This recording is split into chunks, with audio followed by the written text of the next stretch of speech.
Ghislaine Maxwell. First, why are you in the U.S.?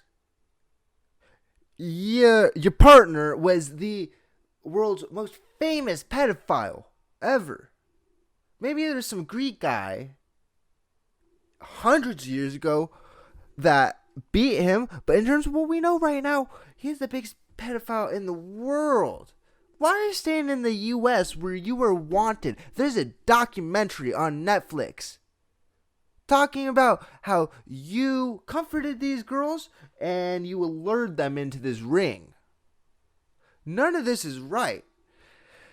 And I will admit, one thing I know about women is that they're usually the one to introduce men into that kink shit. So we thought Jeffrey Epstein was into that freak shit. Let's see what's at the real root of the problem. Epstein and his cohorts? They were into little girls, which is fucking weird. But can we only imagine what the person teaching Epstein those kinks could be into? I could see her playing a real intimate game of Twister with a couple of dwarves or some shit like that. And that's not far off from reality. Women in Japan like those long appendages, them tentacles, and it is definitely something that is impure if I've ever seen it. So, my big question is, what follows this? What's the next big development in what the world's biggest conspiracy theory could be? And it's not just a conspiracy theory. Professional skeptics are saying, yeah, Epstein did not kill himself. What follows the glimpse we got of what could be allegedly a multi-billion, if not trillion-dollar pedophilia ring that just so happens to consist of the world's top powers? Now, one of my friends has been telling me that this is the big push. We should take Bikini Bottom and push it somewhere else. We need as society. Because he thinks that the wool's been pulled over our eyes for too long. And once it becomes public knowledge that our country is literally being run by a multi-billion, maybe a multi-trillion dollar pedophilia ring, that's when the real revolution start. I'm not talking about that horseshit peaceful protest. I'm talking about the mob breaking out the pitchforks, torches, and fucking storming the Bastille. Because other than that, when has a revolution actually completed its purpose? When has it succeeded in completing its purpose? I don't know what the purpose besides police reforms are for these George Floyd protests. But as far as I know, it seems like people want to abolish the police. I personally don't think that's the right way about going about things. I think the police need more money to get better training. But getting back to the point, we need to take it to the old school tactics. We need to storm the fucking Pentagon. What happened when they stormed the Bastille? They released the political prisoners. They released them. They succeeded. And I know the weaponry might not have been the same as it is right now. And I guarantee you the police and the military they have far superior arms than the normal civilian. But there's a lot of us. There is a lot of us. And that's all I'm saying, guys. We need something that actually sends a message. And this is where I don't have the complete answers. It's tough. No one has the complete answers because right now we're literally working against the powers that be. The governing bodies. That's who we're fighting against. And it's tough.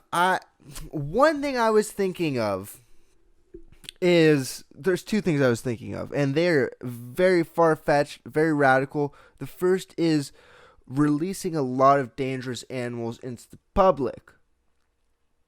It's probably a stupider idea.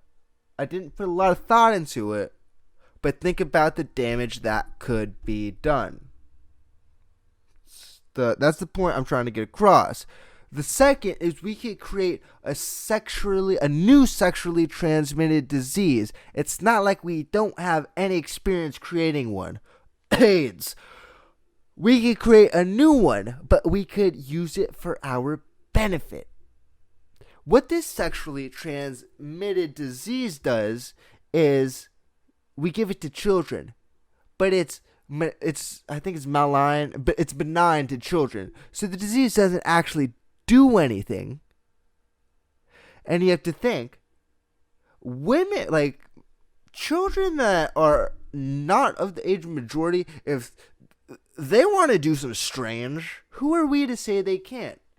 It's part of being a kid, exploring those hormones.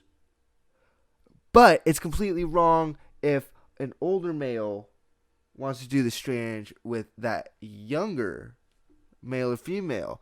And what I'm saying is, this sexually transmitted disease, what happens is, when an adult performs the act, they receive it. And only to adults, it's not benign. Once, I don't know the science behind it, but let's say once we get to a point where we could have a disease that reacts to, like, maybe the telomeres. It could measure the lengths of the telomeres so that it could judge how old someone is. If we have that type of thing, that sexual disease would only destroy, or like it would only really affect that pedophile, the adult that is trying to get sexually promiscuous with these minors. So it would not affect the children whatsoever, but it would prevent these adults from having intercourse with these children. And I know it's tough. I know it is tough because, first off, it's the powers that be, that want to have these menage a trois, menage a quads with these youngins. But if we make it clear that this isn't going to be accepted anymore, I think we could actually make some real progress. We could really make some real progress. But I'm just waiting. I'm so curious as to see what could... First off, is this Ghislaine Maxwell girl going to die? Probably. I give it like 75% probability that she is going to die. I don't see it really happening any other way. I'd say like more like 95% probability. If you kill Epstein, why are you not going to kill her? We know Epstein's death was set up. There's no way you can get around that. So if it's already that blatantly out there, just kill her. Just kill her. But in all honesty, what's probably going to happen? Probably nothing. It might sound bleak, but that is what society thrives on. Finding comfort in the bullshit. Finding comfort in this bullshit. And yeah, guys, I just don't know what exactly... It's a crazy world. Definitely a fucking crazy world, and it's getting crazier by the minute. So guys, what's up guys? Alright guys, I'm Chance. Everyone has a podcast, so guess it's my fucking turn. I got 3 fully loaded cabooses. Cheers. Let's get this bitch rolling. But yeah, $200,000 a year, right? We know where he's coming from. Go to the beach, big booty Latina, illustrating what's wrong in our society. Authentic, handmade, original Chance Cablay. I want humanity to stay on Earth. This is cheers.